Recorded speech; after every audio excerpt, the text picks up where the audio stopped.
Selamat datang, salam sejahtera.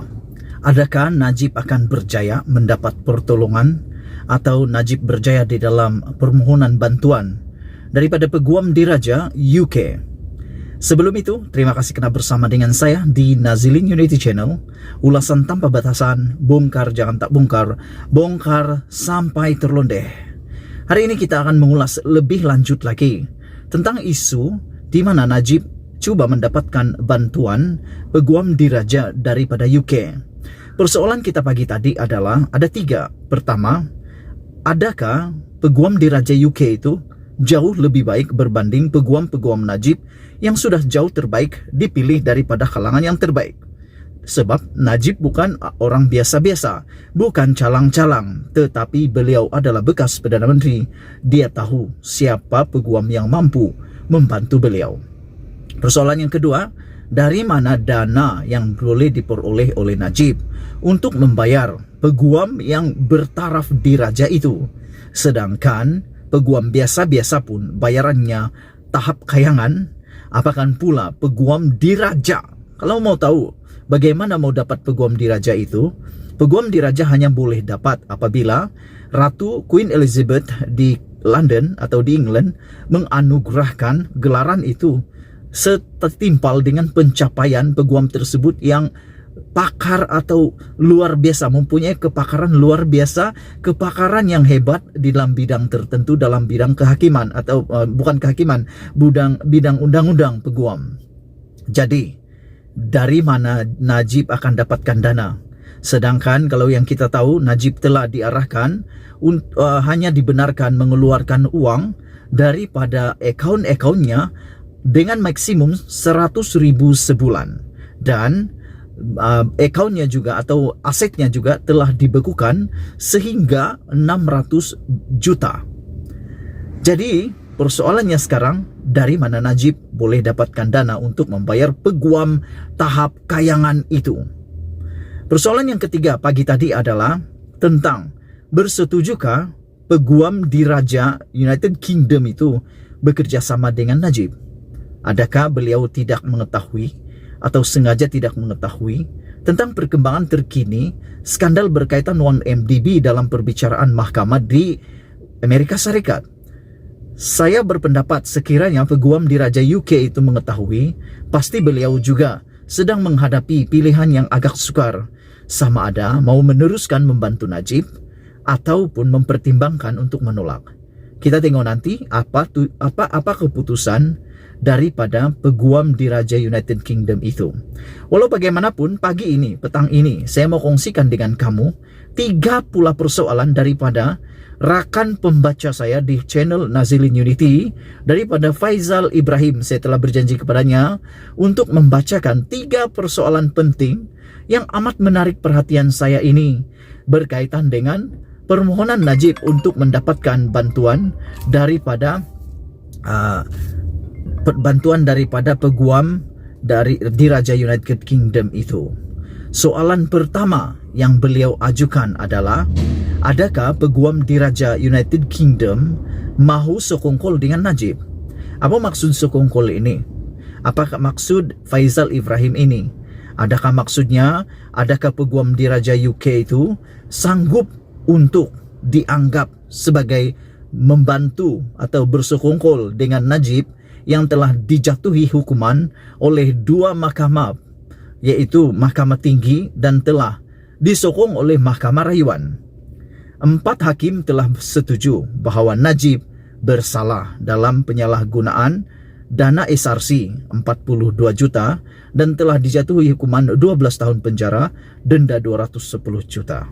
Adakah peguam diraja UK ini akan membantu Najib? Soalan yang kedua daripada Faizal Ibrahim adalah, mahukah peguam diraja UK sanggup override Mahkamah Tinggi Malaysia? Saya ulang sekali lagi soalan daripada Faizal Ibrahim. Soalan ini sangat ilmiah, sangat tinggi arasnya. Ini bukan soalan biasa-biasa, tapi ini soalan yang amat luar biasa. Beliau bertanya, mahukah peguam diraja UK sanggup override Mahkamah Tinggi Malaysia?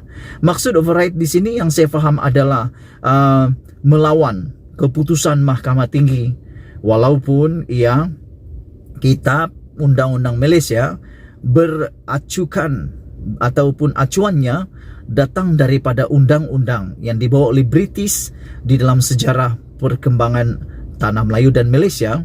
Namun saya fikir British ataupun peguam UK ini banyak pertimbangan yang harus beliau pertimbangkan, termasuklah hubungan diplomatik mungkin.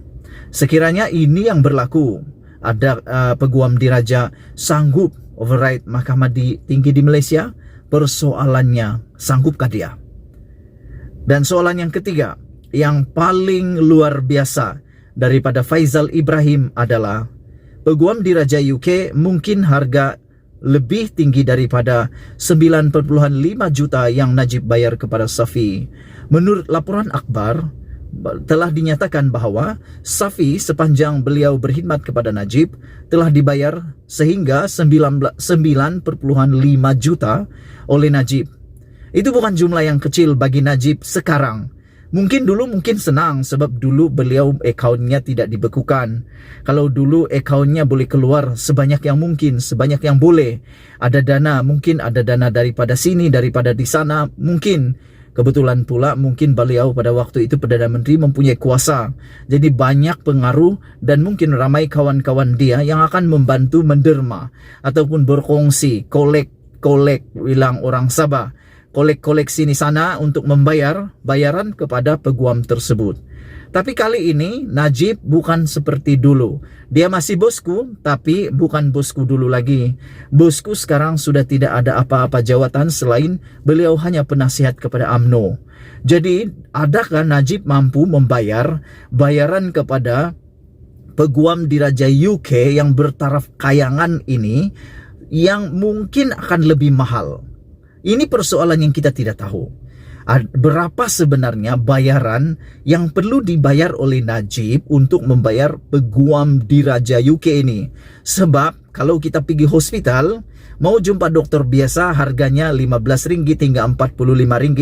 Itu untuk mendapatkan khidmat nasihat saja, belum ada ubat-ubatan. Ada sehingga RM50. Tapi bila berjumpa dengan pakar, dia akan naik daripada RM50 sehingga RM100, dan ada yang mencecah RM150 bahkan sehingga ribuan pun ada karena mereka pakar. Menurut laporan akhbar, tujuan Najib meminta bantuan daripada peguam diraja ini kerana mereka mempunyai kepakaran di dalam undang-undang yang baharu. Undang-undang yang baharu menurut laporan akhbar.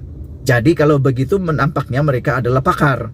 Jadi kalau pakar, mereka mempunyai bayarannya, pastilah mereka akan dibayar lebih mahal berbanding peguam biasa.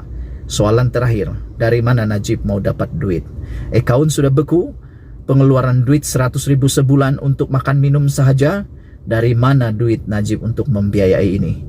Kita harap ini akan dapat dijawab dengan segera, dan kita harap persoalan-persoalan ini dapat dijawab oleh siapa saja dalam channel ini. Sekian dulu perkongsian kali ini. Terima kasih kepada Faizal Ibrahim atas soalan yang amat baik ini. Sekiranya Anda mempunyai soalan dan pendapat yang menarik perhatian di channel ini, saya akan kemukakan dan kita akan bincang bersama-sama untuk kemajuan negara kita. Malaysia kita punya, kita juga sama-sama cintai Malaysiaku. Kita jumpa lagi. Bye-bye.